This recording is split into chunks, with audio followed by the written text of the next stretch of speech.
Dear Brock, I'm not sure if this is your thing or not, but here it goes. My girlfriend wants to be intimate every single day. I know it is some men's dream, but I'm concerned that it could be a problem. I'm 36, she's 27, and we've been going out for about 9 months now. I love spending time with her and being intimate, but she definitely wants it more than me. She has an incredibly high sex drive and would want it every day if possible. Sometimes I'm up for it, but if I'm not, her mood can turn foul, or she gets sad, and she'll accuse me of no longer finding her attractive. I promise that is not the case. I feel under pressure to perform, which I think is leading to more issues between us. I can tell she's getting frustrated, and I'm scared she's going to leave me. Any thoughts? And that was sent in by Hits 96 listener Ben. All right, Ben, thank you so much for writing this in. Brother, I actually posted this into my Facebook community and had so many supportive messages from women who have kind of explained maybe what she's going through. Before I dive into that, I want to say this. It is perfectly normal for the woman to have a higher sex drive than men. Statistically, it's 46% of women have a higher sex drive than men. So it's pretty 50-50. Wow. I know we have this idea that men are supposed to, by nature, just naturally have a higher sex drive, but it's really not that different from women. It's perfectly normal for her to be in this moment in life where Ben, she has a higher drive than you. And this is for all the guys listening. It does not mean that you are less than a man. It doesn't mean that you have a problem. This is perfectly normal. It's just that it's not something that we really talk about. Socially, men are supposed to have a higher drive than women, but I think that's just because it's not something that's really openly discussed. So any guy that might be experiencing this, it's perfectly normal. And women, you as well, you having a higher drive than your partner or most of the men that you meet, like that's perfectly normal. Don't think that something's out of balance or something's not right or they're not finding you as attractive. So I guess really, Ben, what we need to be talking about is how do you have a conversation to make her feel attractive, because that's really what we're going to be experiencing, men or women, whenever we're kind of shut down sexually by our partner. We're going to feel a little bit rejected. Nobody likes the feeling of rejection. And if you're being shut down in that area, it definitely makes you feel subconscious, makes you feel not attractive. So a really, really important question that you need to ask her whenever you have time is, how can I love you better?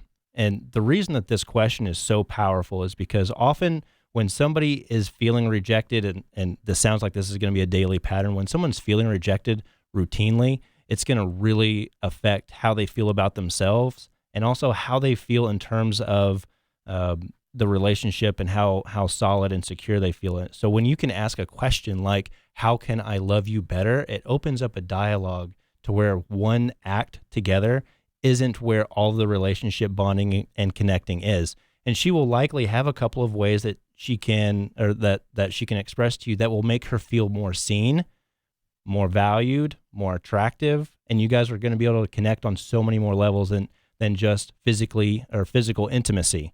The next thing is you need to make sure that you do have a couple of other ways that she is feeling attractive. So, obviously we can't always just be pursuing somebody physically. You need to say some things that are attractive to you about her that aren't physical. Maybe the way that she thinks, maybe the way that she cares for you, the way that she makes you feel, the way she shows up to the relationship. These things make people feel really good about not just themselves, but just the security overall in that relationship. The next thing I'm going to say, and this is actually probably the most important. I had somebody in my Facebook community commenting on this about how when she was experiencing this very similar thing, she was the one that was with the higher drive than her partner or partners. I couldn't really remember. There was a lot of chat going on about this because this was such a hot topic. She was saying that while she was experiencing a very similar thing, that she was going through like depression.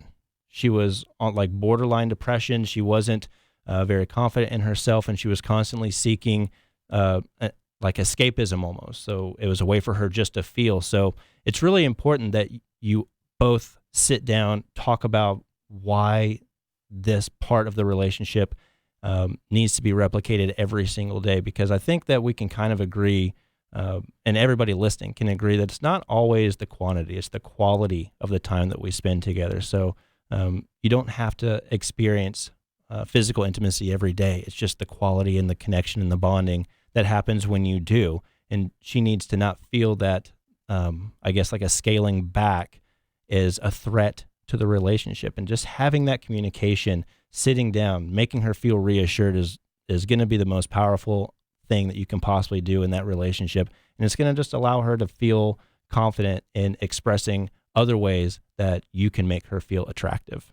Sounds like a big conversation to have with someone, and Sure. probably best to do it when it's not in the heat of the moment. Of course, yeah. Most conversations are best not had in the heat of the moment because you're already either physically charged or emotionally charged. So if you're just able to, while you guys are just sitting down to dinner, or you're going to put on some Netflix or something, just like, hey, I was thinking about something about last night, and I really want to make sure that I see you better, that you feel seen, and let me know if I'm getting this wrong or right. But are there other ways that I can make you feel loved?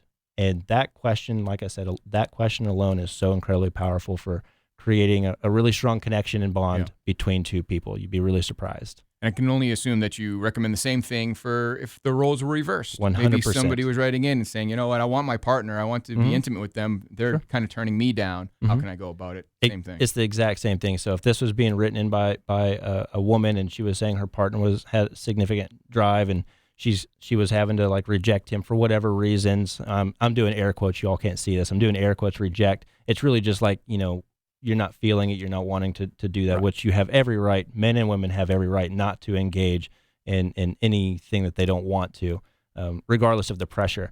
But yes, women definitely experience this. And ladies, you can ask that question too. How can I love you better? Fantastic. Ben, I want to give him a shout out, of course, being brave here and sending in an email. Of course, it's anonymously, but to be able for us to break that ice and talk about it. I know we talked just briefly before you got on the air here, saying that it's kind of a common thing that gets brought up, but like you said, not a lot of men want to talk about it or do talk about it. For sure. And if you think of TV shows and movies and all of that, it's always about the men being the horn dog. Yep. The women not being so, and or if she is portrayed in that character, she's the promiscuous one. 100%. And that necessarily, like you're saying, the stats lie. The stats don't lie. Yeah, exactly. So, like we said earlier, like half of women have a higher drive than men. But and that really comes just from men being expected to do the pursuing, and like you pursue something that you're interested in, and women are supposed to kind of sit back and be the ones that are chased. And that's kind of where that starts out. But it's important that we can all acknowledge as adults that it's perfectly fine for women to have a higher drive than men. Absolutely. Interesting stuff. Thank you, Brock, so much. Again, thank you to Ben for writing in. If you have a question that you would like Brock to tackle, send me an email and we'll do it right here on the air. That's Gino, Gino, @wdodradio.com. Brock, until next time. All right, Gino, thank you.